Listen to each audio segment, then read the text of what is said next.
since I remembered.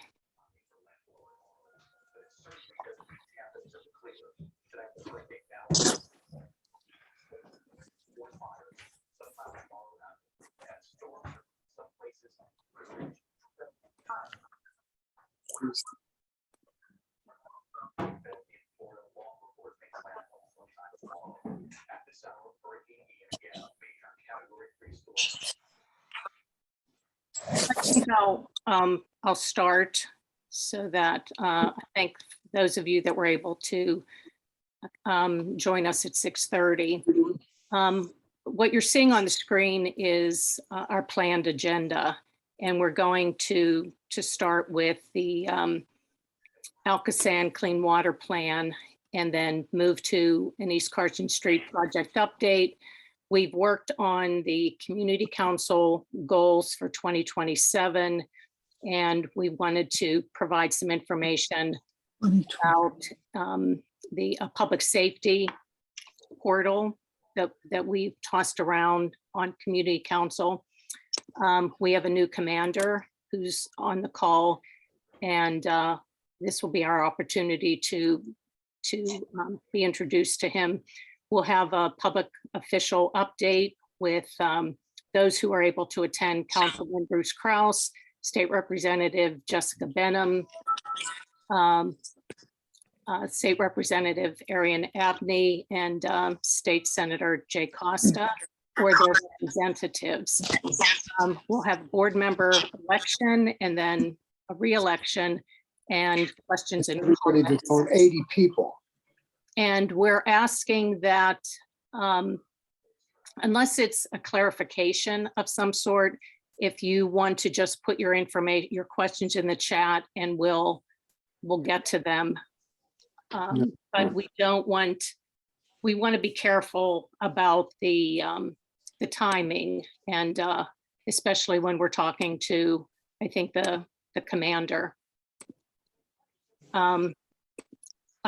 Again, I do want to thank all of you who are in attendance. Some of you, as I was looking through the registration, I see new names, and that may be due to the fact that with the meetings with the mayor, we were able to collect those email addresses, and we've been using those in our email lists out to residents and others. So I want to thank you for not unsubscribing and joining us. So what I'd like to do now is turn this over to Joe Valarian and Alexis Meiers. I'd like to just add that if you're not presenting, please mute your phone or device so that we don't hear background noise. Thank you, Mike. Thank you, everyone. So I'm going to stop sharing. Okay, Barbara, thank you so much. Thank you, everybody.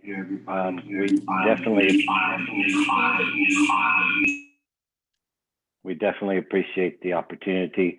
Mindful of your time tonight, you have a full schedule, so I do have a presentation, but I will do my level best to go through it with some expedience. Hopefully, most of this stuff you guys already have either heard about or know. So again, there we go. Everybody can see that, I hope. So again, I'm Joey Valarian. I'm the Director of Communications for Alcosan, the Allegheny County Sanitary Authority. I'm here tonight to give you an update on where we are with the Clean Water Plan and some of the things that you're going to see over the next really 15 years. So quickly, I'll go over who we are and what we do on a daily basis, and then I'll get into the meat of what I want to talk to you tonight about is the Clean Water Plan and those four components that make that up. For those of you who don't know who Alcosan is, basically every time you flush, you wash your dishes or wash clothes, that dirty water eventually makes it to the plant that you see here in the picture, located on north side in Pittsburgh. We're on 59 acres. That plant right now can treat up to 250 million gallons a day. That's important because very soon that amount will increase. One thing I do want to point out that a lot of people may not be aware of is we are completely funded by our ratepayers. So that means that we are not subsidized by any government bodies or any government monies. Everything that we all pay as ratepayers goes right back into the operation of the plant. Quickly, just to show you kind of an idea of what we're dealing with here, the black outline is our service territory. It's most of Allegheny County, including the city of Pittsburgh, 83 communities in total. The red lines that you see there are 90 miles of interceptor pipe. These are very large pipes that are deep underground. That's what Alcosan owns. Within that black border, there are 4,000 miles of pipe that Alcosan either does not own, does not maintain, or has no control over. Those are all owned by municipalities or municipal authorities. This illustrates that a little bit easier. Everything on the yellow on the right side there is obviously what homeowners are responsible for, the lateral that goes into the street, into the sewer main. The things in the middle in the orange, that's what we were talking about. It's all owned by either a municipality or a municipal authority. The blue is obviously the big interceptor pipes that I was speaking about earlier. Everything does flow to us eventually and then is transported to the plant, except for when we have the problem of heavy rains or big snow melt. We are all aware of the increase in precipitation that's going on. This system was built in the late 40s. Alcosan has really only been around since '59. The plant's been in operation since 1959.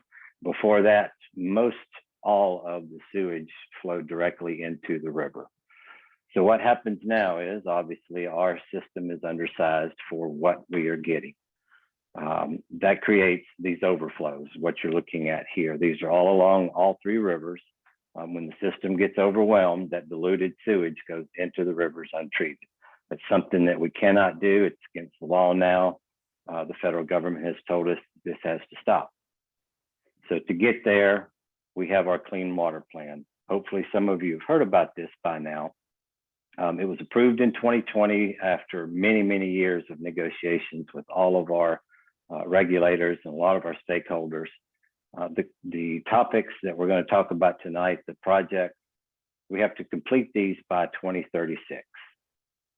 And by 2036, we have to reduce the volume of overflows by 7 billion gallons. We estimate currently there's about 9 billion gallons that overflow into the river each year. So these projects will get us down to around 2 billion gallons. And then beyond 2036, there will be other projects that will pick up the remaining 2 billion gallons. Obviously, with a project of this size and this magnitude, there's going to be a lot of economic impact for the region, but there's also a lot of jobs that are going to be created. This is one of the largest infrastructure projects that the county has seen in many years. So quickly, just the four components. Plant expansion. The plant, as I said before, we can treat up to 250 million gallons a day. We are under a lot of construction right now. When we get done with that, we'll be able to treat up to 600 million gallons a day. Regionalization is where we are working with our municipal customers and those municipal authorities and have identified multi-municipal sewer lines, those that take flow from different areas, different communities. We're going to take ownership of those. It makes it more of a regional system, makes it much more cost efficient to operate, reduces a lot of the burdens on some of these boroughs to take care of some of that sewer infrastructure. Grow and source control, many of you have heard about that.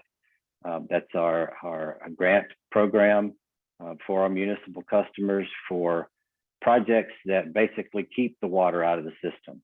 It's water that doesn't need to be transported to our plant and treated. So the more we keep out, the less we have to worry about on the other end when we get into the overflows. Lastly, surely not the smallest part of this by any stretch is our new regional tunnel system.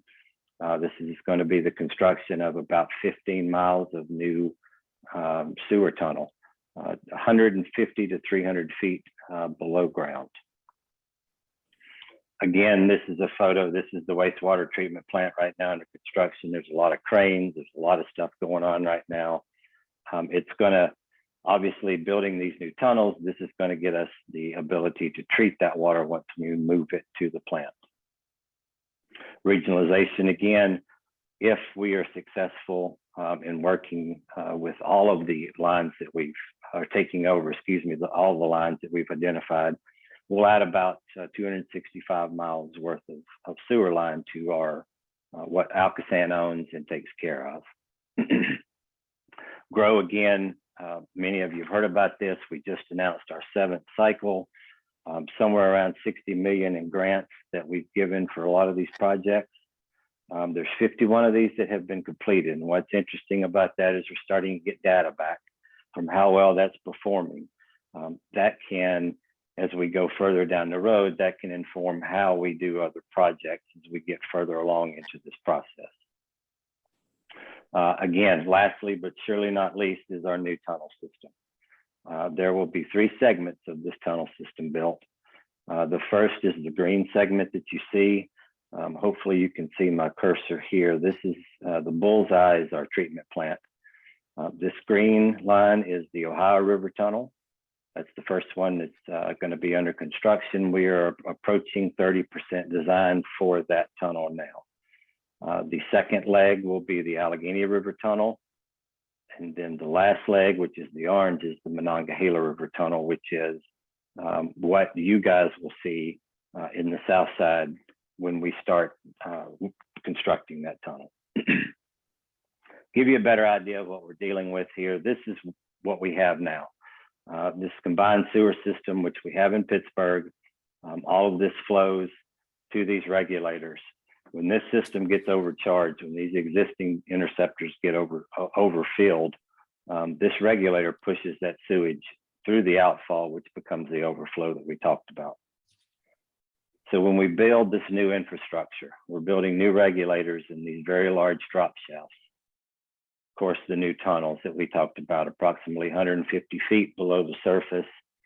They do have to be lower than our existing infrastructure just because of the gravity fed system that we do have. This will allow us to stop these overflows from occurring because the regulator will then move that flow into these drop shafts and into the new tunnels, which will then be transported to the plant for treatment. Tunnels are about 14 to 18 feet in diameter. Really, depending on where we are, they're going to be dug mostly with the TBM, which is very similar to what they did with the North Shore connector.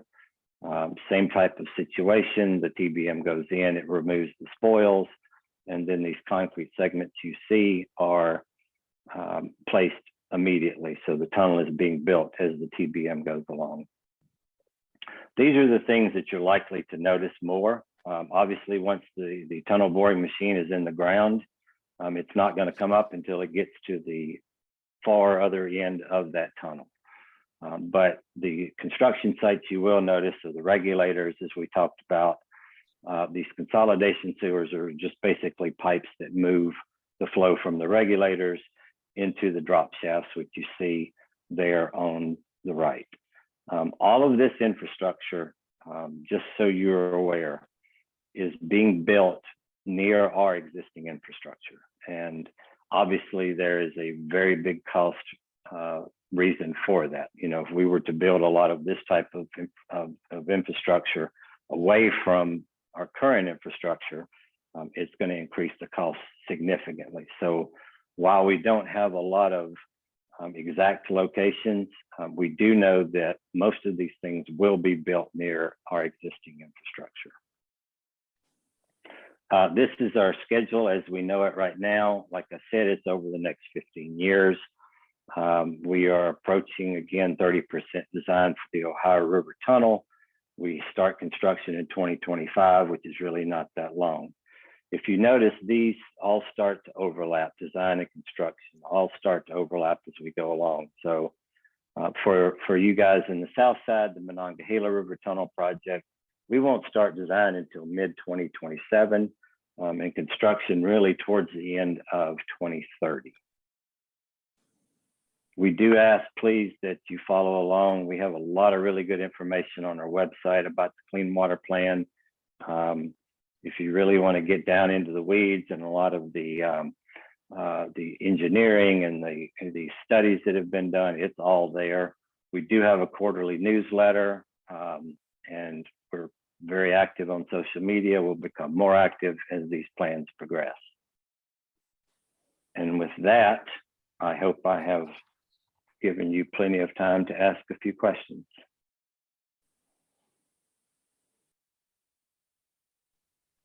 Yes, so if anyone has any questions that they'd like to ask Joe, you can unmute yourself and ask. Couldn't have done that good of a job explaining all of that, that's for sure. Hey, Joe, Jackie Kaiser, Southside Community Council. Hi, Jackie. Hi, this is an amazing feat of engineering and undertaking in terms of design control and design construction and cost. And maybe my question doesn't really relate to this. I'm just really curious because a lot of us use the Southside Riverfront Park, and there's actually a flagpole there that when we have a combined sewer overflow, someone raises the flag on those days. And I'm just really curious, who does that? Because it's not up every day because we don't have the overflow every day. Right. So Jackie, that's our SOAK alerts, SOAK. We have flags posted in quite a few locations, all up and down all three rivers. And our partners will raise that flag when we go into CSO. We also have a text and email based alert system. It's free and you can sign up for on our website for those alerts when we send them out. Unfortunately, I can't tell you that when I send the alert out, I can't tell you that it's these two overflows on the south side that are happening right then. We just know that the system as a whole is in overflow. I hope that answers your question. No, that's great. I always wanted to know who raised that flag on those days. Thanks. That means no swimming, everyone. No swimming on those days. Not advised. And just to be clear, Joe, tell everybody how many outflows we have on the south side. It's quite a few. Gosh, Mike, you're gonna ask me something that I don't have in front of me. It's in the hundreds. I know that. I just don't remember the exact number, but they are all up and down all three rivers. The nice thing about this tunnel system, the way it's designed, the way the layout is done, is it's going to allow us to pick up some of the most active and most frequent overflows on the system. So once that tunnel is built, once that infrastructure is built and it goes into commission, we're going to notice an immediate impact on the amount of overflow volume that comes out of those. Hi, Joe. I'm sorry, Kathleen Petrillo at Southside Community Council. We have questions in the chat. Do you want me to just read them to you? Sure. The first one, will the construction and the tunnel boring create surface issues? Okay, so the tunnel boring, no, because again, once that tunnel boring machine is down into the ground, it won't come up again until we get to the end of the tunnel. The surface construction, what we talked about with the regulators and the drop shafts and the consolidation sewers, you will see those surface issues. Those will be surface construction that people will notice. It will be somewhat disruptive. Obviously, we're going to do our best to not be disruptive.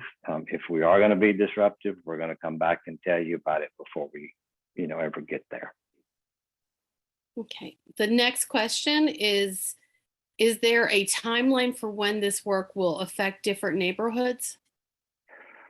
So construction for the Monongahela will start in 2030. Is that right, Alexis? Yes. Yeah, 2030. Do I have an exact timeline of that? No, because we haven't even really started the design process for that tunnel. Rest assured, as we get more information, we're going to come back and talk to you guys. We get closer to that time. We want to bring more information as we get more information. But right now, no, I don't have an exact timeline, just to tell you that the Mon Tunnel is scheduled to begin in 2030. Okay, and then the last question in the chat is, hi, Joe, are there any incentives for homeowners on combined sewers to install green roofs to take some of the stormwater burden off of the system? So it's a great question, guys. And we get this a lot. So this, the short answer is from Alcosan, no. And the reason for that is what I discussed earlier about, pardon me, who owns what. That infrastructure within the city of Pittsburgh that's in your neighborhood, that's outside of your house or business, is owned by PWSA. So that sewer line that services your premise is owned by PWSA. Any type of incentive program like that would come through them instead of coming through Alcosan. Just to add a little bit to that, a lot of people may not know, our customers, we are not really Alcosan's customers per se. Our billing is done through all of our municipal customers. That's why I said that earlier. So our billing is done through PWSA, or it's done through Hampton Sailor Water. So we don't, that's kind of where we're starting to do a lot of this, because we don't have the one-on-one relationship that a lot of people have with, say, a gas company or your electric company or your water company. You just know we exist because we take care of the sewage when it gets to us and it goes, you know, it's taken care of, it's cleaned, but not a lot of people really know how we interact with everybody. Any other questions? Any other things I can, any of the slides we need to go back to and look at or anything?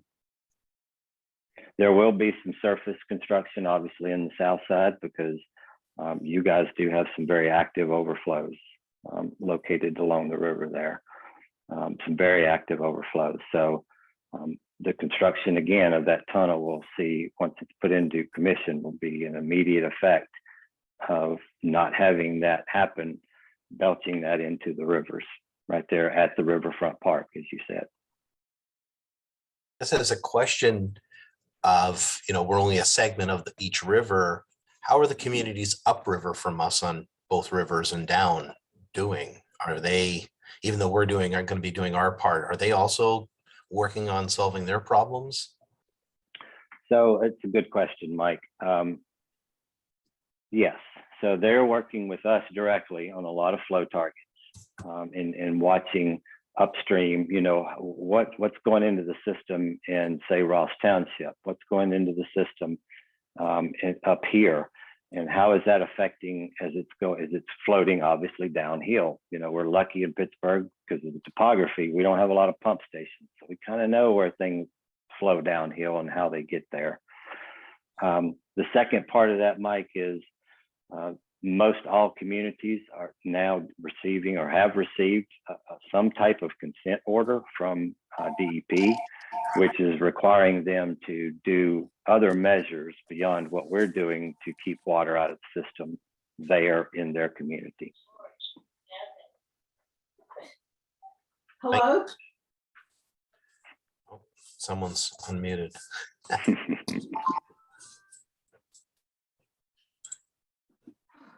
That's Lee. Lee, you have to mute.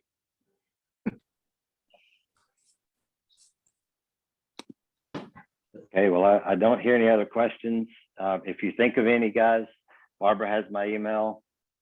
Send them to me. If I don't know the answer, I'll get you the answer.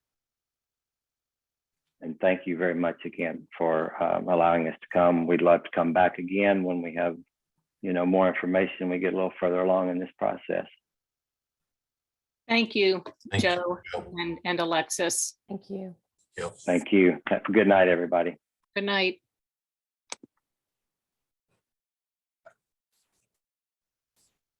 I'm going to go back to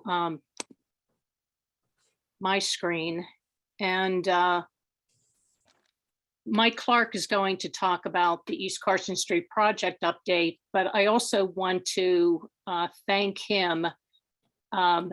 because he has really been, I think, what I would say the liaison between the community and PennDOT, along with working with Bruce Kraus, Jessica Benham, Jay Costa, just in keeping us informed about what has been going on for the last couple of years. So you can see on the screen, and he's going to go through some of this. I also want to say that for those of you that are on the call, I will be sending this document out to all of you. So you don't have to try to take photos of it or go back to the, I would say, Zoom to check out some information that you might be interested in. So just sit back and listen to what it is that we're sharing with you, and then ask questions that you might have. So Mike? Yeah, good evening, everyone. So yeah, it's, as Barbara said, it's been a long time. I think it's 4 or 5 years ago we started having meetings. And I don't even know when it was, to be honest. I want to say 17, maybe. 2015. Oh my God, you see how time flies. Anyways, we had a lot of early meetings and a lot of early discussions, and then things started moving. And of course, as things start happening, there are a lot more questions and people come in and ask. But I think all in all, it's been a very successful project. And I know there's been a lot of heartburn, but we have received a fairly nice renovation to Carson Street with a lot of added safety precautions for pedestrians, and of course a lot more street trees, and just looks a heck of a lot better. Hopefully it will do what it's designed to do, which is save pedestrian lives and make it safer for everyone on the district. So we will see. That's yet to be determined. It's still not complete. I'm not going to read through all this. What we did was we reached out to PennDOT and said, could you provide us with an update? Because everyone's asking, when's it going to be done? How close are we? I've heard a lot of that in the kind of last month or two, and it is very close. You can read through this when you get it, but they're in the final paving. They're in the final pole and light installation. And then there is small things here and there, but for the most part, I'm going to say, I would say they're in the 90% plus finished. So yeah, I think we survived. There are some things we've heard a lot from a lot of you, and thank you for giving feedback to us. Not that we have any input on it, but the one thing that we keep hearing from everyone are these islands in the middle. And we have had conversations with Jay Costa and Jessica Benham and Bruce's office. We will talk with PennDOT further about how we can make these more visible, or something to deal with. We've heard of all the cars jumping over the islands and people not seeing them. And I know everybody keeps saying it's going to be even worse in the wintertime when you can't see them. We agree, but we are working on something. So please give it some time. I think the project has to come to completion, and we'll all see what we can come up with. I don't know what the answer is yet, but if you have any good ideas, please let us know. So otherwise, if you have any questions about it, I'd love to take them. I don't know all the minutia about the project, but I do know a lot since I've been in a lot of different meetings over the years and seen a lot of different documents. So feel free. And Bruce is on the call too, and he's in communication with PennDOT, and both he and Mike probably will be able to answer some of the questions. And if not, then those we can take back to PennDOT. And I just want to clarify, 18th Street, the work that they've just commenced, that's not part of this project. That's a separate project. And I don't know too much about that project. Bruce, I think, does know more about it, but that's not, people have been asking about that as connection to Carson. Well, it's connecting to Carson. It has nothing to do with the overall Carson project. So I think it's a city project, is it not, Bruce? No, it's PennDOT, Mike. Oh, okay. All right. My mistake. So are there any questions or anything you'd like to say, Bruce, too, about it, or? Unless you want me to speak to the 18th Street signal project, or we could do that a little bit later. I don't want to. No, please jump your agenda. People have been asking. I'd love to get more information if you have a summary of What's going on? So I expect that the 18th Street Signal project will go with a little fewer hiccups than Carson Street did. I think they learned a lot about what it's like to dig into 120-year-old streets and not understand what you may find. I know that had a lot to do with holding up specific intersections of the Carson Street project. But as Mike said, that we are coming to fruition of that project. We expect by the end of fall that that will be in its completion with maybe just a punch list left to do. Excuse me. And then 18th Street, that is a PennDOT project separate from this. It is, but designed to do or to accomplish pretty much the same things, to create bump outs at all the intersections, install new traffic signals and wayfare signage as a way to keep those intersections open, keep people from parking too close to the intersection, and creating a safe radius for public safety vehicles and anyone else who navigates those intersections. That is Sarah and 18, Jane and 18, Josephine at 18, which we have been discussing for, I think, as long as I've lived here. But we are seeing a complete redesign of that intersection with a traffic signal installed there. The no left turn sign will, we should probably have a ceremony to remove the no left turn sign at Josephine and bury it somewhere. Wow. And then Mission. You see the house on the corner there, that was demolished. That had been condemned for quite some time. And we were really worried that that could possibly come down as they were digging that deep into foundations and things. So that house came down, that intersection is being recreated. The next one will be Arlington and 18th, and then Amanda and 18th. And I don't have this on any confirmed source, but it seems to me that they're working to complete Sarah, Jane, Josephine, and Mission before they proceed to Arlington and Amanda. It appears that that's how that's going. Excuse me. While Director Ricks was still here and our Director Domi, we had a handshake, if you will, with the city that even though 18th and Mary was not part of this project, that we would do our own capital dollars to redo 18th and Mary so that we could remove the bollards, put in the bump outs, make those permanent, and make certain that every intersection as you proceed up 18th Street is safe. I have brought that to Mayor Gandy's attention several times, to Deputy Mayor Pollock's attention several times. I haven't necessarily gotten a firm answer on it, to be absolutely honest with you, but I continue to push for that. I would hate to see us do all of this work and leave 18 and Mary unattended with the bollards in place. So I think that's about it, Mike, unless anybody has questions, happy to take them. Yeah, we have a bunch of questions in the chat, and Okay. if you or Mike can address them, but the first one is from Natalie Sweet. She is with the Brew House Association, and she said, if there are discussions around including artwork as a way to make the islands visible, please keep her in mind for the conversations. We have discussed that. Thank you, Natalie. Maybe reach out to me with your email and I will be in touch as we continue that conversation. But that is one of the desires of the community groups or people that have reached out to us. So thank you.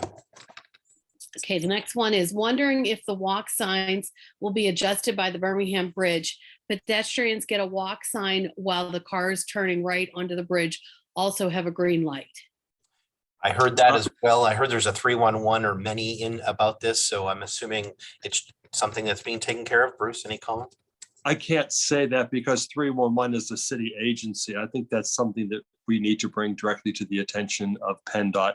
And if either Mike or Barbara can remind me by an email, Bob and I will check into that and see what the status of that is, or if there are plans to retime signals. I have a sense that when it comes punch list time and certain things are working and certain things are not working, there are going to be final adjustments, but let's find out for sure.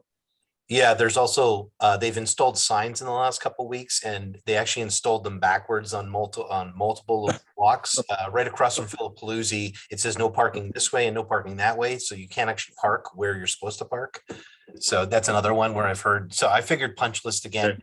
it's not Yeah. worth, mentioning, but Okay, the next question is, I agree about the pedestrian signs. Also take a look at how bicycles move from the right lane on 2300 block. I saw a bicycle try to get across Carson to the other side of the Birmingham Oh, Bridge, and he had to weave around cars. Someone will get hit.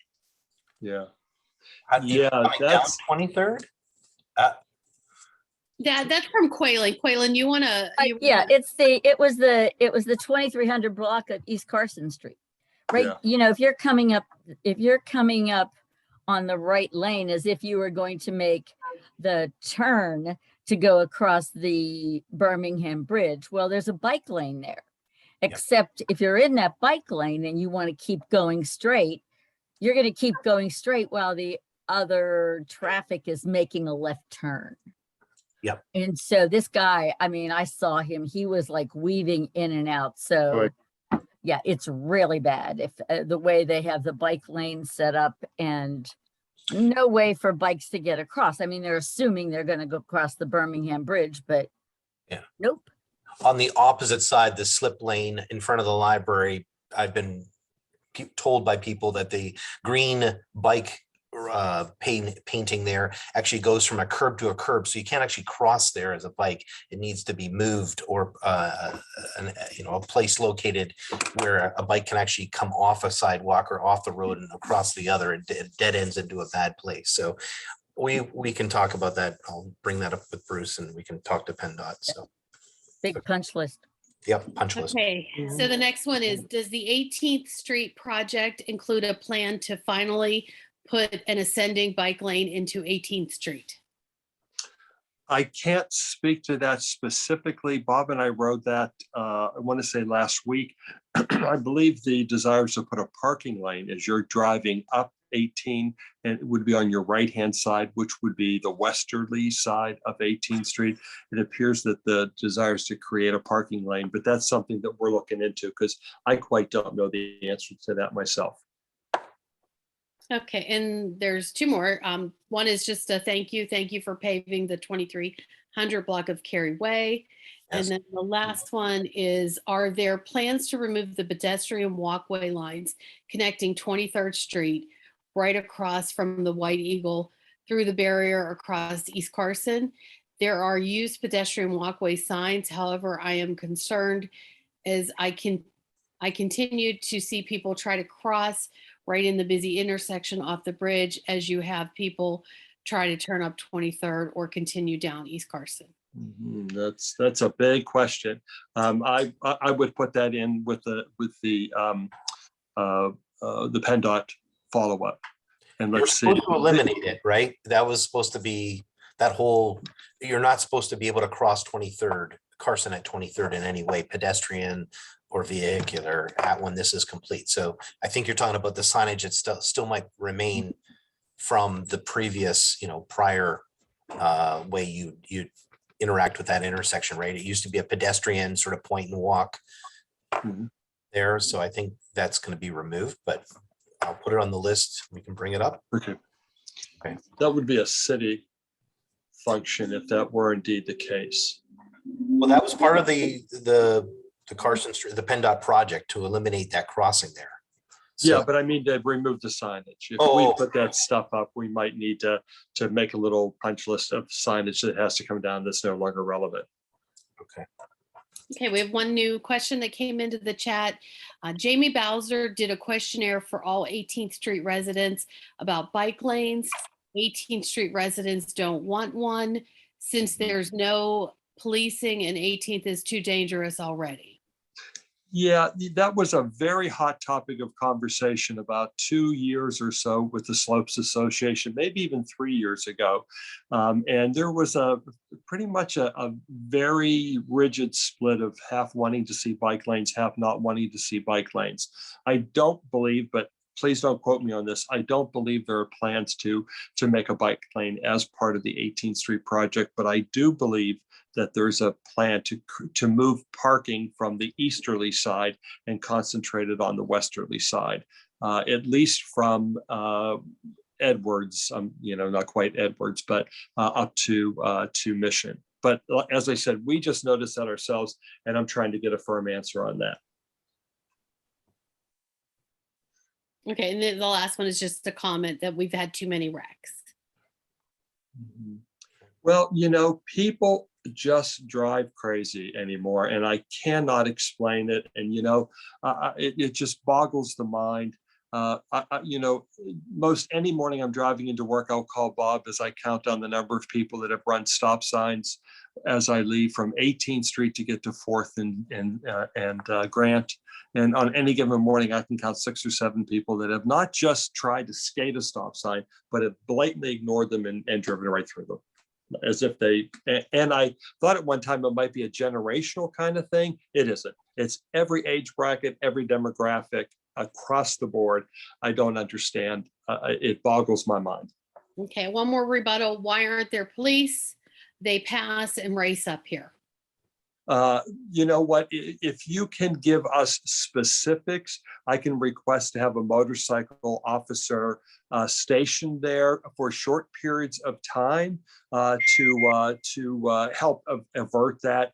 But as I'm sure most everybody on the call knows, we're facing fairly, I don't want to use the word drastic, but some fairly dire shortage in police numbers, and recently have just put 2 classes of officers on, and that's a whole nother meeting in and of itself if we really wanted to discuss that. But it comes down to manpower, womanpower to be able to have officers scheduled at specific sites like that for long periods of time. Oh, speed bumps. Yes, we've heard from many of you about speed humps and traffic calming in the south side, and we hear you, and we've got to have meetings about that, who wants them and where. I know that there's quite a few blocks of Sarah and Jane that have spoken up loudly that they are sick of racing cars at rush hour. And I think there is some truth to the fact, because I live on Jane, that during this construction, a lot of cars were diverted off Carson. Yeah. And they raced down Jane and Sarah to get to the other end of our neighborhood. I'm hoping that will slow or be reduced, but I do, having a child of my own, older, yes, and more kids on my block, it does concern me when I step out my front door and a car is going 45 miles an hour, 200 feet from the intersection and accelerating. So I think we need to have a community conversation about that to help us all out. So yeah, I don't See think them going down. I'm sorry. I'm sorry. Just I don't think there's a neighborhood of the 92 that has not put in multiple applications for speed humps. The last count I remember hearing is something like 176 applications would precede any application that might come in right now for a speed hump. Yep. Hey folks, we're going to move on to our next agenda item. I will put a link into the chat on how to put an application in for traffic calming measures via the city of Pittsburgh. Thank you. Thanks, Jackie. Our next topic will be goals for that we put together for 2027. But what I wanted to do was share with all of you, if you haven't gone to our website, southsidecommunitycouncil.org, I suggest that you do go to it so that you can see what it is that we are currently doing. If you go to to About Us, look at public meetings and minutes, then go to board agendas and minutes, you'll find our agendas for our board meetings every single month. This was a requirement when we became a registered community organization with the city, that we post our agenda and our minutes.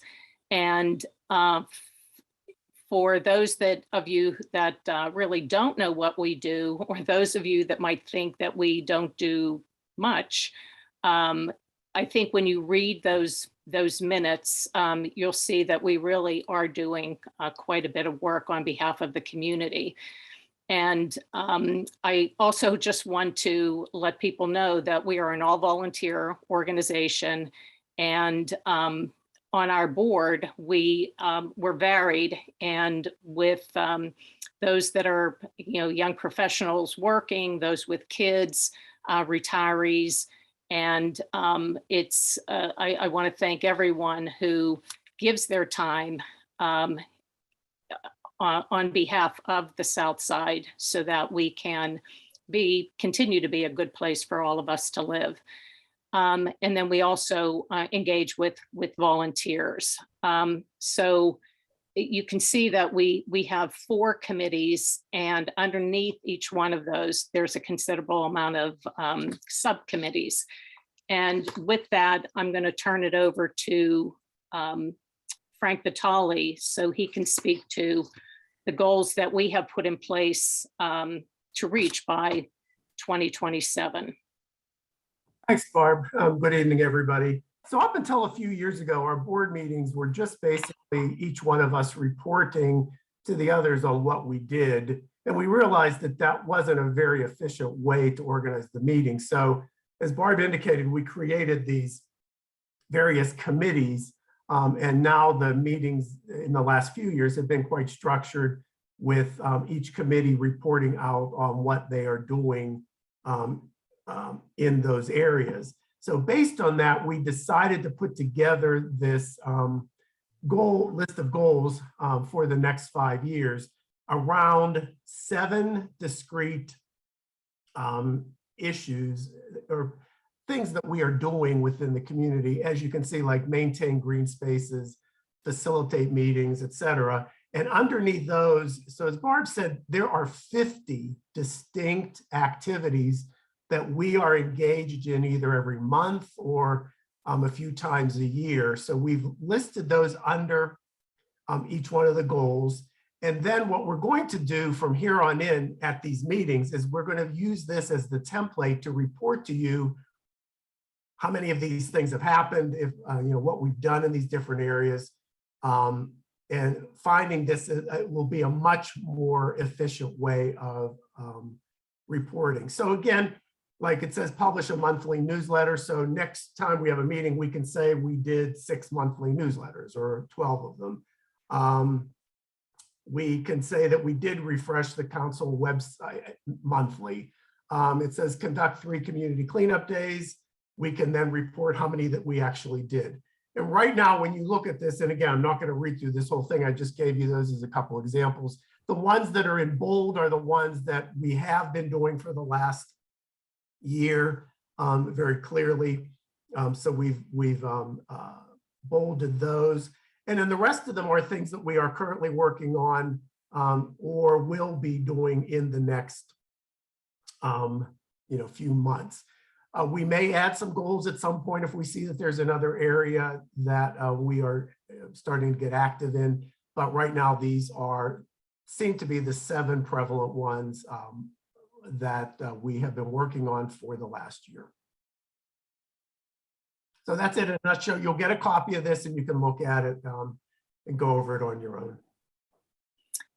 And I think what this also does is it allows us to keep focus, because oftentimes residents will come to us, or the city, or different community groups in other parts of the city, asking us to get engaged and involved in some things. And we'll go back to these goals to see if it fits in with what it is that we're doing, or we'll take away from what it is that we're doing. And so it really, in order for us to also go to foundations or other where we may be able to receive some funding, it's always important for them to know that we have a plan, that we are focused, and that what we're asking for actually is something that we are working on. So it's with what we've had before and what we will have now, it has been very, very beneficial when we do talk to others who may be interested in supporting our work. So Kathleen, I don't know if there are any questions.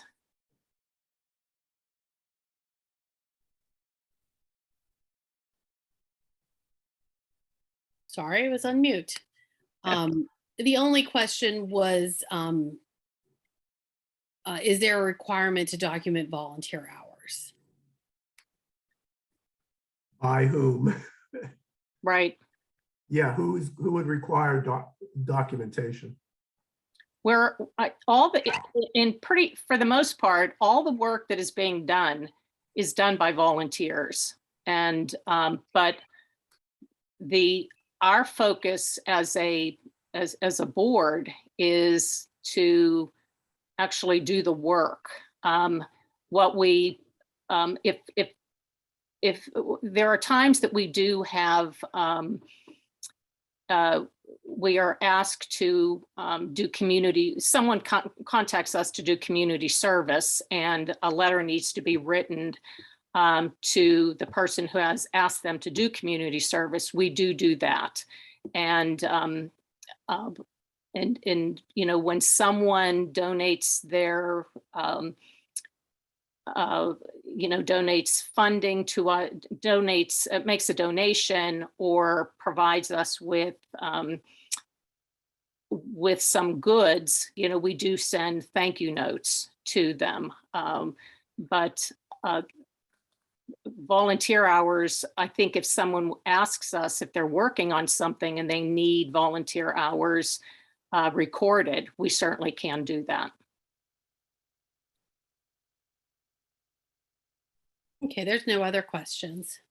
Something else that we, as a result of the meetings that we've been having with the mayor, you know, several of our board members began thinking about where would residents or businesses, anyone go if they were looking for public safety information. So what I'm sharing with you now is what we've begun to put together so that it's a resource for anyone who goes to our website to just understand the role of public safety and what public safety entails. And what we also have done is put together the information that was shared at the planning forum meetings with the mayor and the mayor's staff. And so if you know, some of not the first meeting, but the other meetings all have been recorded. So I believe they are on our YouTube page so that those can be reviewed for anyone that's interested. But then what I did was I went through all of the meeting notes and then categorized them so that those who are reading it can see what the issues and what the concerns were.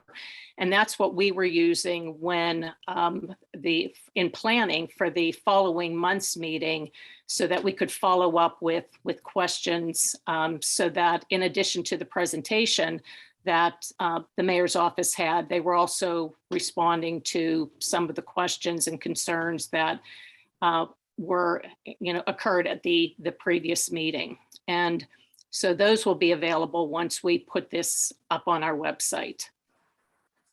And so, you know, here's information about block watch leads, reporting 911 and 311s, you know, being a good neighbor, you know, what's important about that. And in addition to the planning forum meetings, and although the mayor's office will not be presenting, if something does come up, we always can invite them, or they can return. But the planning forum meetings are the second Tuesday of each month. And I know that Bruce Kraus attends those, Jessica Benham attends those, Allison Harnden, nighttime economy manager. And so they're always available to answer questions that you might have. Southwatch, it meets the third Wednesday of each month, and in attendance are representatives from, as you can read here, Environmental Services, Zone 3 Police, Parking Authority, Duquesne University, City Council, Nighttime Economy, and state offices. And the meetings are at noon or 6 p.m. They last about an hour and a half, and it really is a rich conversation and discussion. And again, we we try to follow up each month if there were questions that have not been resolved. And then there are also Zone 3 public safety meetings that occur the fourth Thursday of each month. And in attendance are residents from all neighborhoods in Zone 3, along with representatives from the city and state. And so with that, what I'm going to do is stop sharing my screen. And for those of you that are not aware, we do have a new Zone 3 commander. And I believe his first day with us in the community was September 12th. So we wanted him to attend so that we could be introduced to him. This is not a meeting to necessarily bring up a lot of Southside issues, but just to have him just become familiar with us. Thank you, Barbara. My name is Chris Ragland, and I'm your new Zone 3 commander. So hello to everybody. Wanted to give you just a quick background of who I am and what I'm about. I've been with a lifelong city resident. Been with the Pittsburgh Bureau of Police going on 29 years. I was promoted to commander in 2015. Have been commander of the Special Deployment Division, Zone 6, which is over in the West End, Zone 1 on the North Side, which I got to do a few fun things and some initiatives over there. A couple of those were a youth diversion program, which kind of diverted some of the low-level juvenile crimes out of the criminal justice system into some social service aspects, and developed some relationship-based policing practices over on the North Side with some partnerships with the Housing Authority and the Buell Foundation. From there, I went to what we call the OSAR, which is the Office of Strategy, Accountability, and Resiliency. And there I was in charge of accreditation and policy for the Pittsburgh Bureau of Police, as well as some initiatives that look to bring more accountability and transparency to the Pittsburgh Bureau of Police. From there, my heart has always been in the uniform division, because I think that's where you make the best partnerships. And that's where officers can see the good work that they do every day and helping the neighborhood that they serve. So when the opportunity came up to come over to Zone 3, I'd never worked over here. And I thought, why not, maybe cap out my career with, trying to make life a little bit better to live, work, and play. And so some of the just kind of management philosophies for me, basically I tell the officers that work for me, treat those who you encounter with professionalism, treat them like you'd want your mother, daughter, brother, dad treated. And from there, I think a lot of those problems take care of themselves. And so I'm looking forward to working with everybody. My belief is that, the police are only one portion of public safety. Enforcement may not always be our best tool, and we have to develop partnerships and relationships to solve and come up with innovative solutions to our neighborhood's problems. So thank you for giving me this opportunity, Barbara. It was very informative. I enjoyed hearing about Alcosan, actually. So thanks.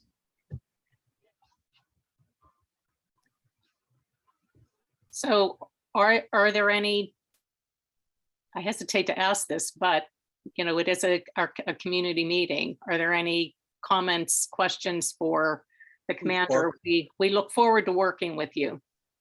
Barbara, may I just briefly? Yes. Yeah, so I really just want to welcome Commander Ragland to Zone 3. We really are getting the best of the best. Commander Ragland has a stellar reputation with the Bureau of Police and a storied career, as he explained to you, but I don't think you really had the time to go in as in depth as what he could.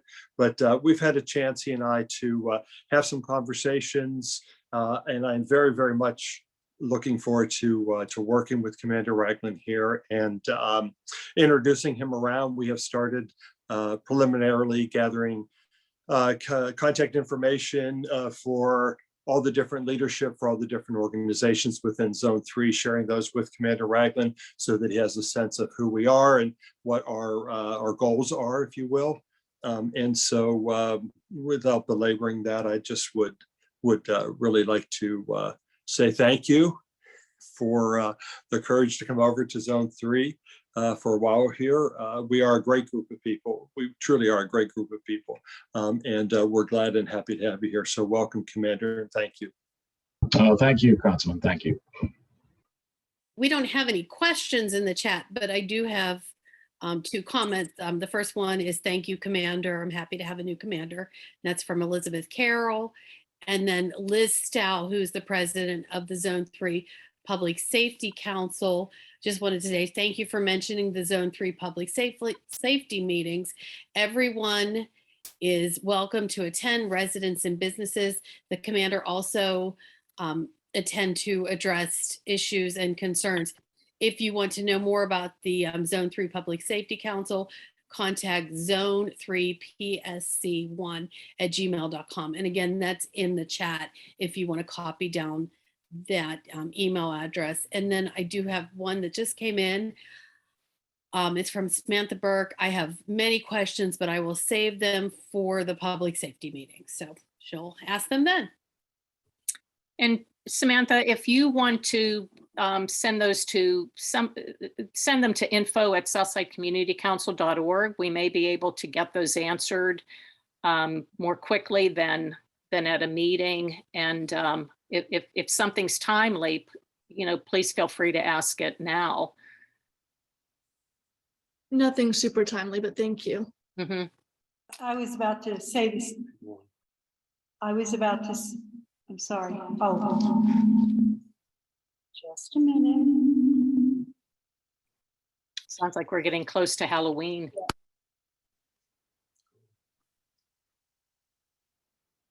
We now lost you, Liz.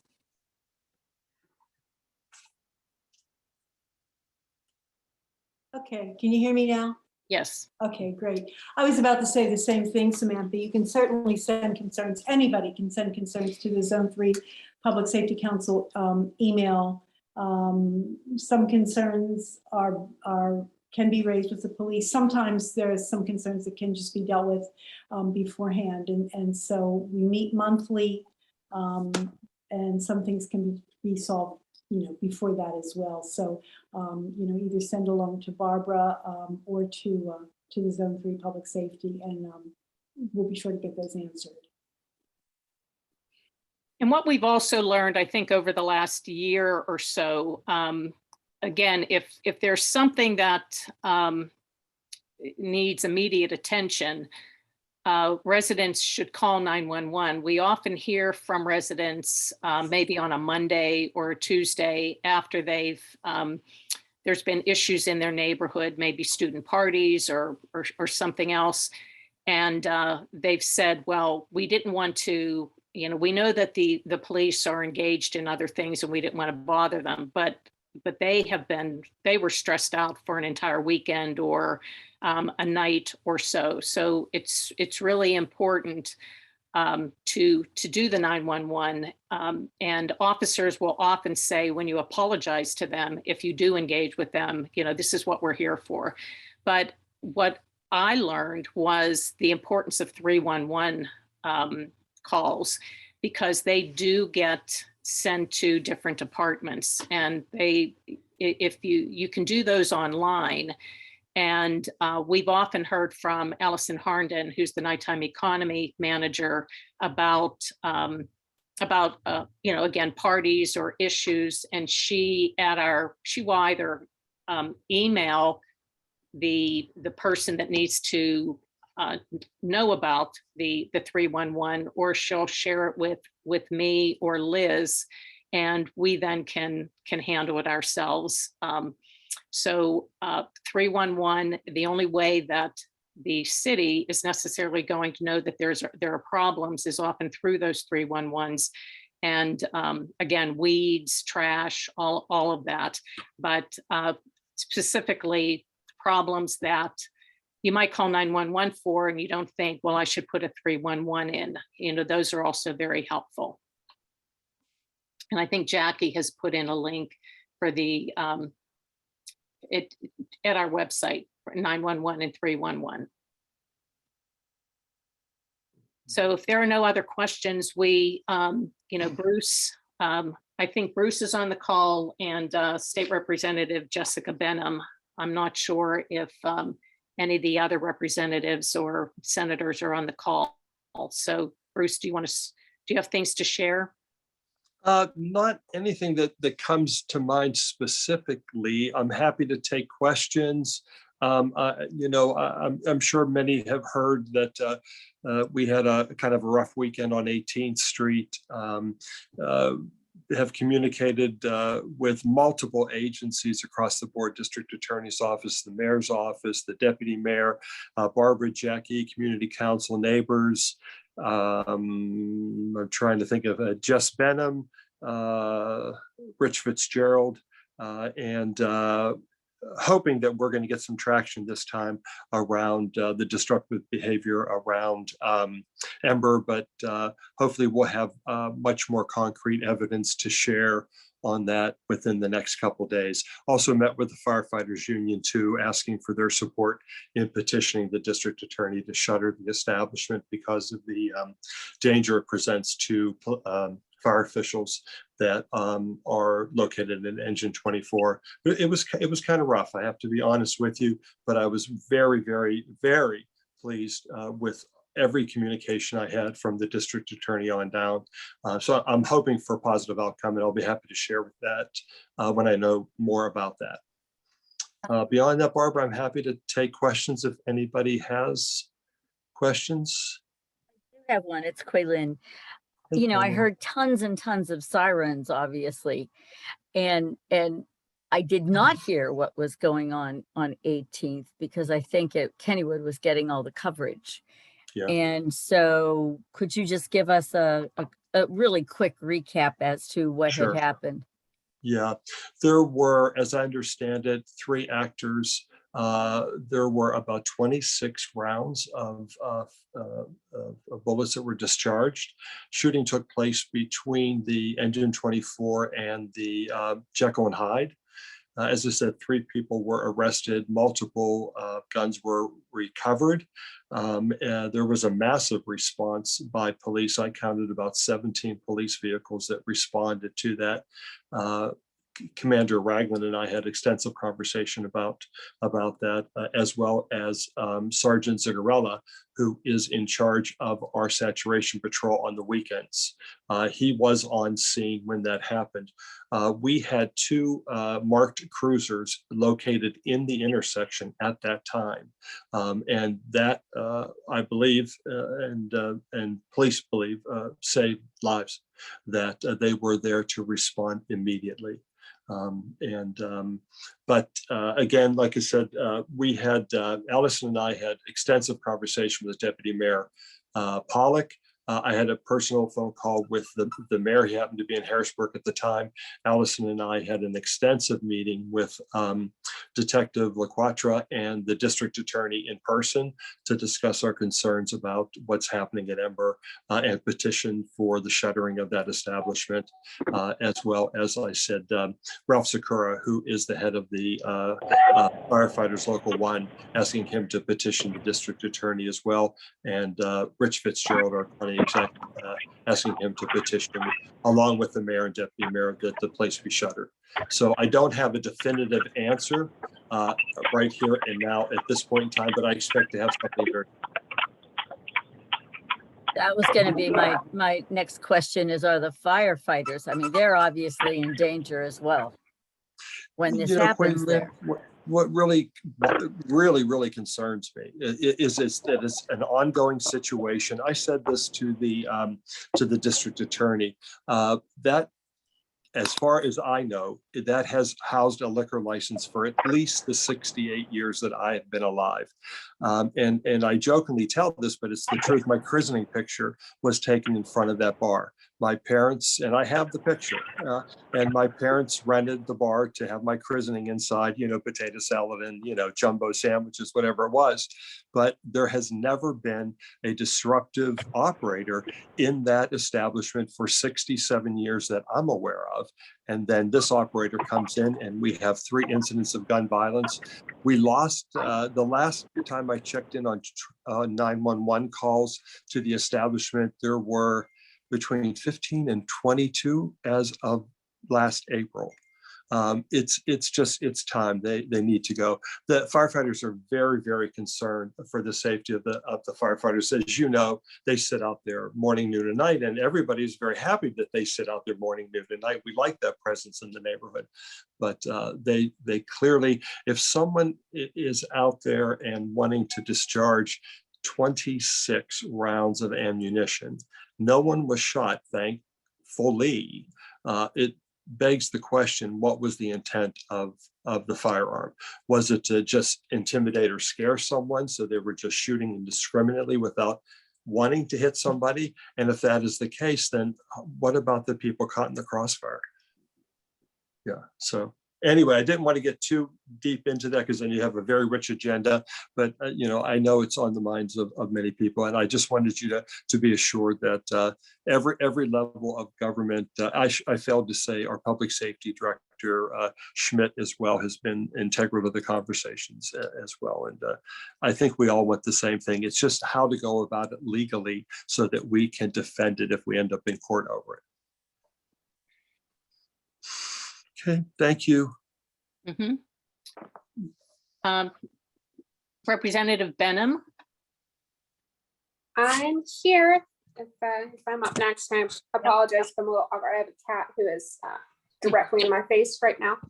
So I will try to pretend he's not making eye contact right there.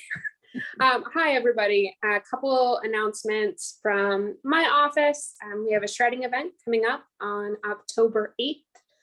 It is from 9 to 11 a.m. and it's at Concord Presbyterian in Carrick. There's also going to be a flea market happening on scene that Love Carrick is doing. And we will be taking donations for South Hills Pet Rescue. So any unopened food, treats, toys, etc. So donations are not required to participate in the shredding event, but if folks want to bring them, they're definitely welcome to. I'm trying to think about what all I have updated community council on because the time in between your meetings is a little bit longer. So some of this may be redundant, especially because there are a number of Southside meetings, but we did get a small update to liquor code through this year. It was not everything I think that all of us would have wanted, but I'm just happy we got something through it all. And the update basically clarified that municipal noise ordinances do apply to liquor licensed establishments. There was a little bit of gray area. So we got that through and we were able to lower the number of violations. You gotta,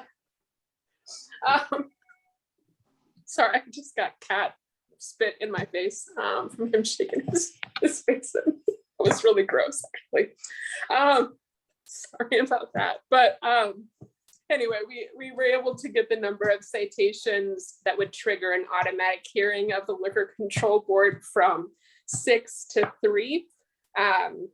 So now it's 3 citations in a 2-year period instead of 6 citations in a 2-year period. So in theory, that would mean that more of those nuisance establishments are going to go in front of the Liquor Control Board a little bit more often than maybe they were in the past. So it's something I'm definitely going to keep working on those updates to other parts of that law, but I was glad we at least got something through. I'm currently working on something that we did get passed through the House around abandoned cars, but now it's in the Senate and there may be some amendments. So we'll see how that goes and whether we're able to get that done before our legislative year is over at the end of November. The other thing is that we did get an update to fireworks law through that will have taken effect before New Year's. At this point, it has already taken effect, but we don't. The next big fireworks holiday really is sort of the New Year's time, and it does give, it takes away some of that preemption. So state law is preventing cities from doing fewer things around fireworks. It's definitely not perfect. And I think still enforcement remains the biggest issue. Once you call, by the time the officers come, the folks who are lighting out the fireworks are gone.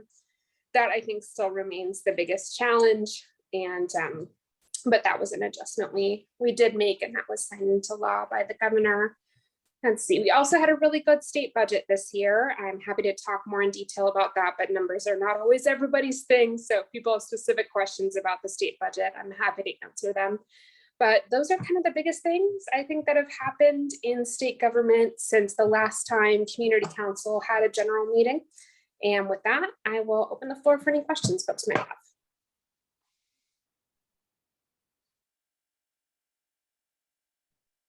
Rep Benham, this is Jackie Kaiser, Community Council. I know the last time or the last meeting that we were both on, maybe it was a Zone 3 public safety meeting. You mentioned there was legislation that had either passed or going through the House on ATVs and dirt bikes on public roads. Could you elaborate on that quickly for the group on the phone, since it's been an issue the last 2 years in the neighborhood? Yes, so I will not get all of the details in on this because it's been a little while since I've looked at that legislation, but basically it clarified where dirt bikes and ATVs were and were not allowed. So previously dirt bikes and ATVs didn't really have a status under state law because they were not registered vehicles. And so technically, like, they were already not permitted in the public right of way, but there was nothing explicitly saying that because they didn't have a legal status because they're not registered vehicles. And so there was some things added into state law to basically give municipalities some enforcement tools by officially declaring that dirt bikes and ATVs were not allowed in the outside of basically designated areas in parks and things like that. So not allowed on highways, not allowed on roads, not allowed in bike lanes, not allowed on sidewalks, things like that. So making it very clear the fact that these were things, not just that like were not mentioned, but officially had some kind of status as being prohibited in those areas. I have a question. It's Quaylen. When you sponsored that event with the folks from the LCB and a host of others at City Theater, one of the issues that sort of has continued to ring in my mind is that a county gets a certain number, but they don't know what neighborhoods it goes into. Is there any way some of that can be fixed? Because that's one of the problems that I think we've had, and probably other neighborhoods as well. Yes, so I actually do have a piece of legislation around that. It was something that we just weren't able to get traction behind because, like it or not, my party's not the majority party. So I don't always get everything that I want to get. But it was something, basically, it's called saturation. And saturation, it's a formula that talks about the number of licensees in a concentrated area. And my legislation would leave the definition of saturation up to the municipality. So City of Pittsburgh could determine what saturation is. They could do that for the city as the whole. They could do that for certain zoning codes. They could literally do whatever they want because it's just the city gets to define this formula. Currently, the city doesn't have that power. Because they can do zoning, but they can't explicitly name liquor licensed establishments in the zoning code. So I sometimes have called my bill zoning for liquor licensees. The difficulty is that a bill like that doesn't have immediate impact because you can't yank a license away from a business owner who has already spent a significant amount of money purchasing it without cause. And I think we all have some thoughts about businesses that we feel may have demonstrated cause. And of course, then the difficulty becomes proving that in court, so on and so forth. But you couldn't say, okay, in Southside, you can only have this many, sorry, cat causing problems again. You can't say, oh, in Southside, you can only have 20 licensed establishments. We're going to arbitrarily decide who gets to keep theirs and who doesn't. So everybody would initially get grandfathered in. And then as establishments and as licensees leave, then the number would atrophy over time. So that's something that long-term could be used to help proactively shape certain areas of zoning or zoning overlays in ways that communities want to see moving forward. But it's really something that it would take 20 years, maybe longer, to see the impact of something like that. So that's something much longer term, but definitely something that I'm working on. It will probably take me a while to get that one through, unless the math changes in my particular legislative body. Hey, Jessica, can I jump in on that just for 30 seconds? So Quaylen, there are two procedures. There's inter and intra transfer of alcohol license. And the city council only has purview on inter, meaning that anything coming into the city from outside the city limits will come before city council for approval. But anything that already exists within city limits is permitted to move freely throughout the city without oversight of the governing body. And the argument to change that structure goes back as far as Frank Gigliotti holding Jess's seat and Gene McCarty being councilman. So that started probably a solid 30 plus years ago and is still hotly debated without action by the majority party in the state. Not defending it in any way, just trying to say that's unfortunately the beast that we wrestle with.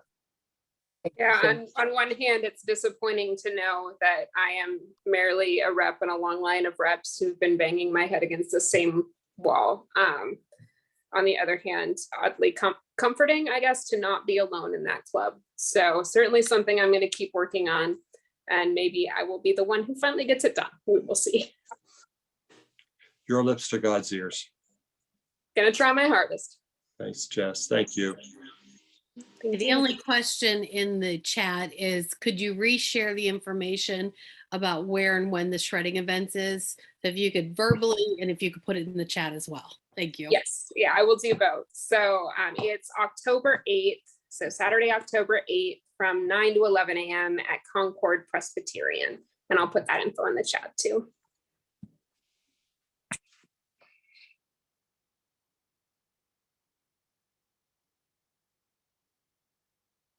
Good. So we're almost at the end of our meeting, and I want to thank those of you that were able to continue on. Before we get to board member election and board member re-election, I just want to share a bit about the vetting process that we go through. And what we do is we look at skills that we think we need in order to be a functioning board, and then look to see who in the community might be able to fill those positions. And I have a couple of examples here. I think Robert needs to be commended in seeking out Zack Cinq-Mars when he decided to step back from the board and being a block watch lead. Ryan Vanston also shared early on that he would need to resign. So then we had time to look for a resident with finance experience and an interest in being on the board. Ben Mitchell, who was a Duquesne student, looked within his fraternity for someone who had an interest in being on the board. So I met with each potential board member so that they had an understanding of what board membership entailed. We are not, and I don't think ever were, an organization that just opened up board membership to anyone who might have raised their hand. Joe, though, can answer that because I think he's been a board member longer than anyone else. And I think well-functioning nonprofits really do engage in a similar vetting process. So our bylaws state that we should have a minimum of 15 board members and could go as high as 21. I can mention that after hearing the presentation this evening, with the goals, and if you go look at our agendas in minutes, if there's anyone that wants to do more than just volunteer and wants to seek membership on our board, they can email us as to how they think they can contribute, and we can engage in that vetting process. We have in the past had community members who may have been interested, but then realizing what that board membership entailed, realized that it was too much time and they weren't interested, and that certainly is fine. So with that, we have three, we've lost Ben Mitchell, who he finished his doctoral degree in physical therapy, I believe, and has moved on. And Robert Cavalier has been with us and has done a really great job of expanding our block watch the number of block watches that we have. And Ryan Vanston took on the role of treasurer when our previous treasurer decided that she wanted to step down. So I want to thank them. And also, as I mentioned, I want to thank them for thinking about who might replace them, who may be a good replacement. And so with that, we have three new, we're asking that 3 members be voted in. And I just would like them to share a little bit about themselves so that you all get to know them. We will, in our newsletter, put information about them in a little more detail if they care to share more details. But so with that, Jan Ripper, would like to hear from you.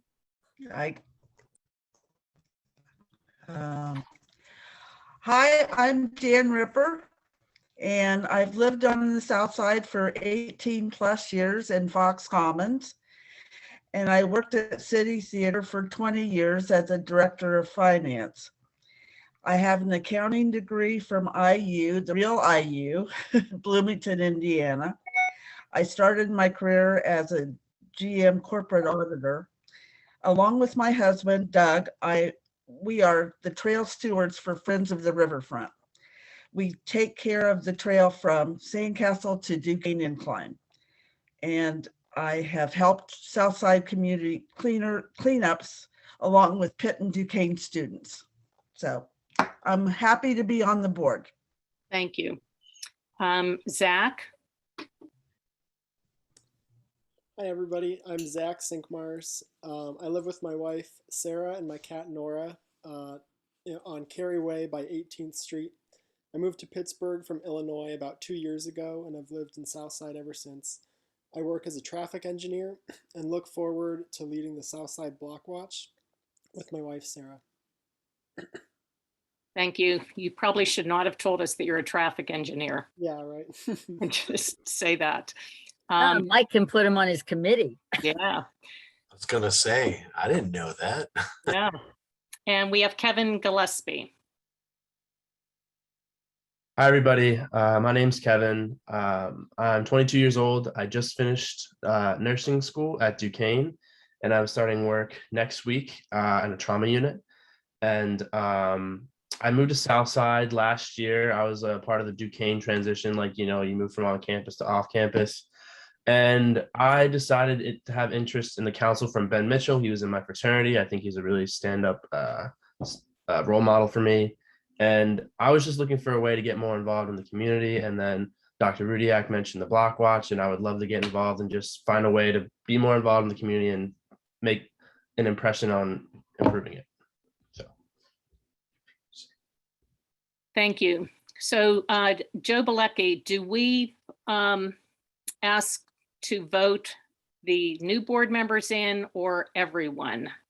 We do have 4 board members who are up for re-election. We can vote by affirmation. Were there any other nominations other than these individuals? Not for election. We have 4 for re-election. You can move for the election of the 3 new, as well as the 4 who are up for election, and do it by affirmation. Okay, so let's look at those that are being re-elected. Mary Dowd.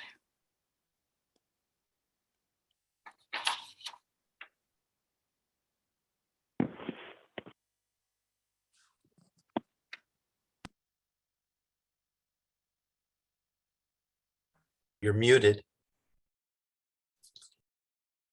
Oh, Mike, thank you. I've been a resident in the South Side for 12 years. I sell residential real estate with Compass throughout the city. And I believe this is going to be the 6th year I'm on the board. I am on the tech committee, the home tour committee when that's happening, and also our fundraising committee. Thank you. Kathleen. Okay, unmuting myself. Hi, I'm Kathleen Petrillo, and I have lived on the South Side for 24 years. I live on 24th and Jane Street. I've been a member of the South Side Community Council for 9 years and the secretary for 5 years. I am the co-chair for both the home tour and the garden tour committees. And I'm on the planning committee for the Southside Spring Social and the neighborhood street party. I organize the pie, the flower sale, and the poinsettia sale. So please look to our newsletters for those. I also write the newsletters. I'm the chair of Green in That, which maintains all of the public garden spaces on the flats.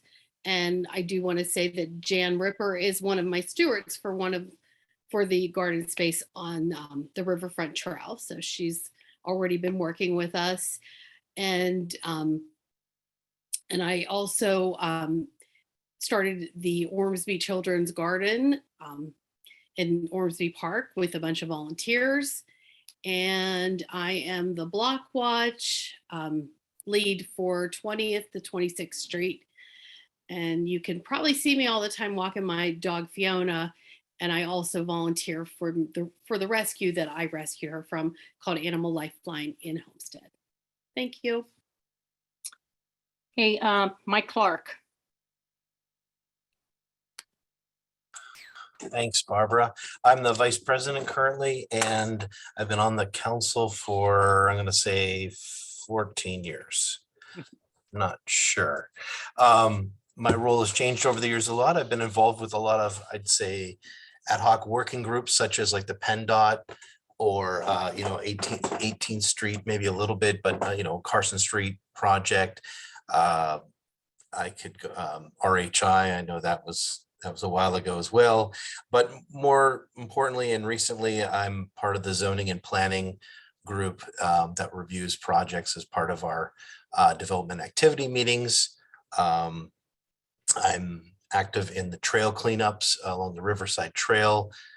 Jen and her husband and Friends of the Riverfront, and I could go on with all the people that help out down there, but we're all trying to make our trails along the river better.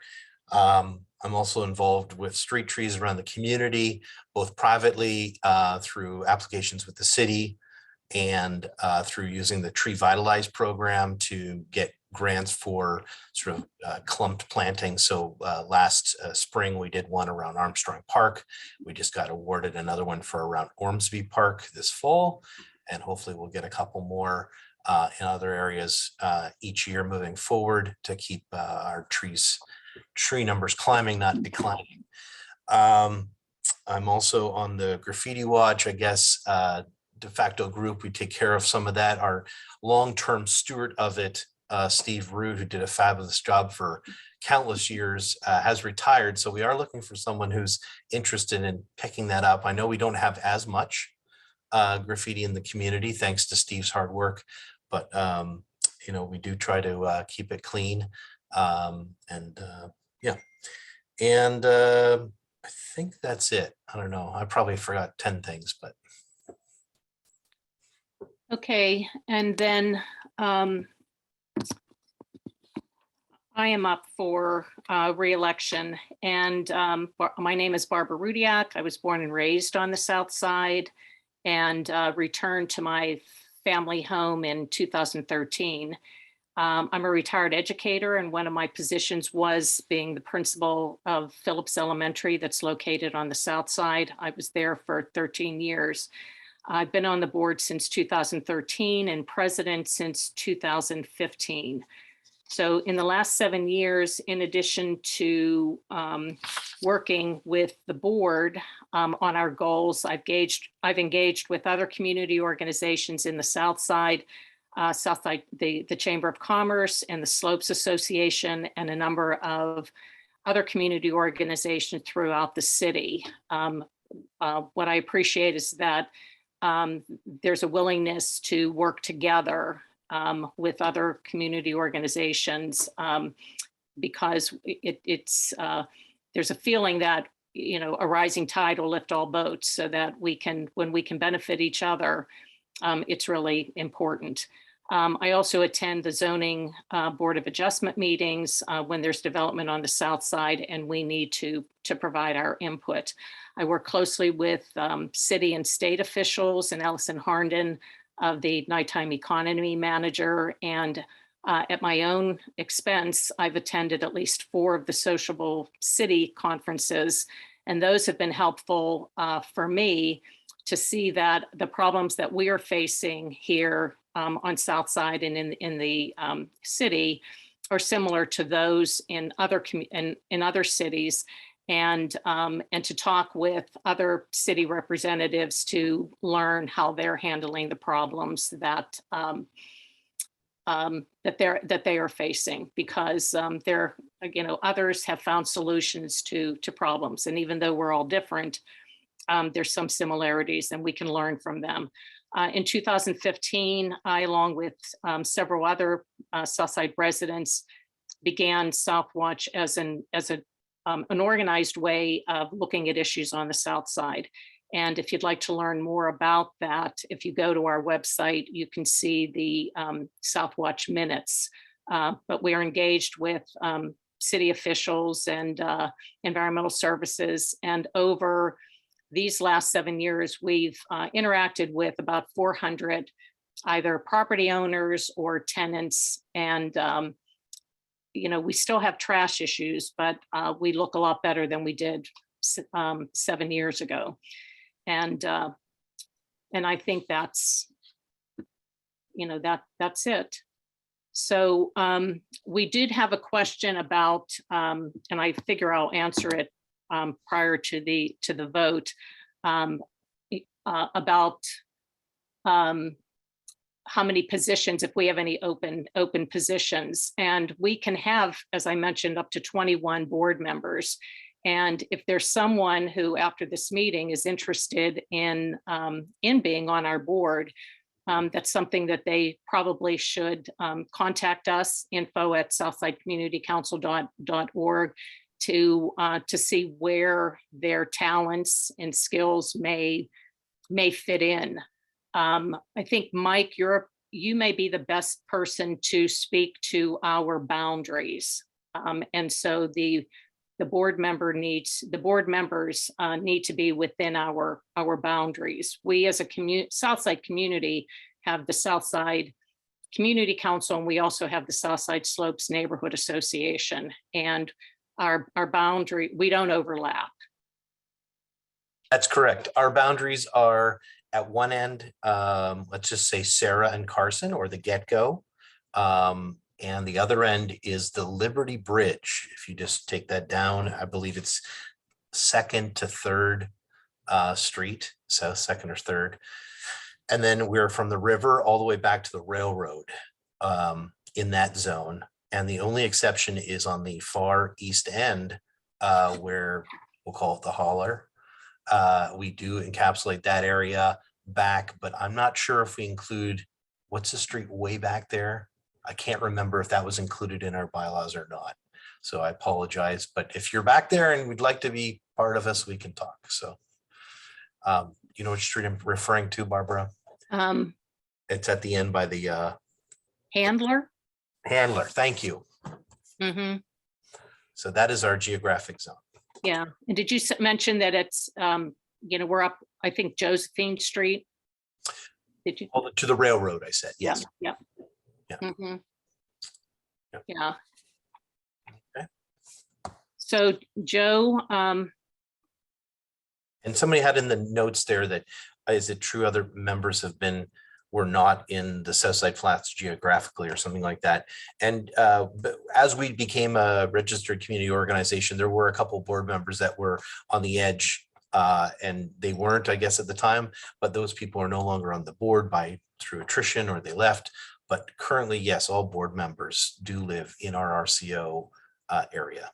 So. Yeah, they must live in the RCO area because that's one of the requirements to be a registered community organization. And that process was instituted many years ago by city planning, and the members of the board and can only be drawn from the geographic territory encompassed by our organization, which is an RCO.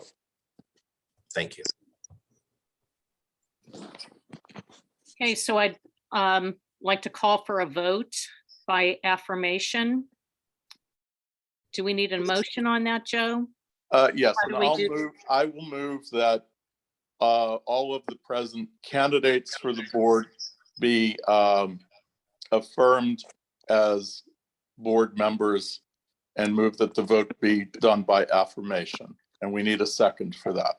I second. It's Kathleen. I second. Okay. You might need to take yourself off mute, but all in favor, or just raise your hands.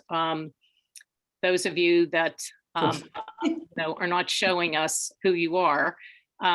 But if there's any no votes, I guess you can put that in the chat. So all in favor, say aye. Aye. Aye. Anyone opposed?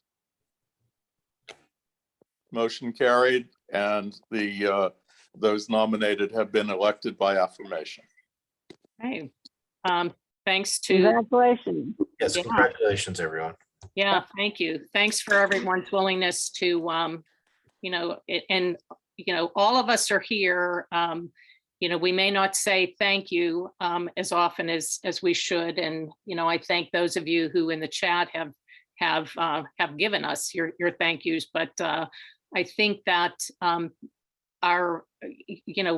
when we see the good things that are happening here on Southside, I think that it's really, you feel really, really good about it. And I think something easy, it's when we do the cleanups, it's as if you had cleaned your house. It just feels so different, at least for a day or so. And, Longer than that, Barbara. possibly depending on where you live. But that's,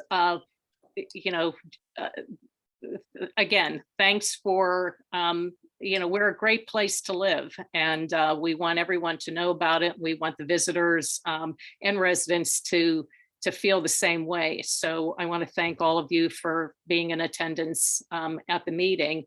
And again, if you have any other questions, info@southsidecommunitycouncil.org. And again, I will send the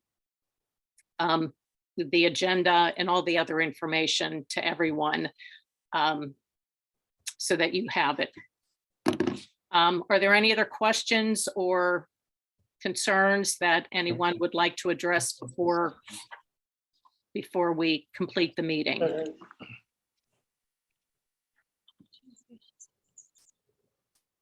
Just one last thing I want to say to our 3 new board members.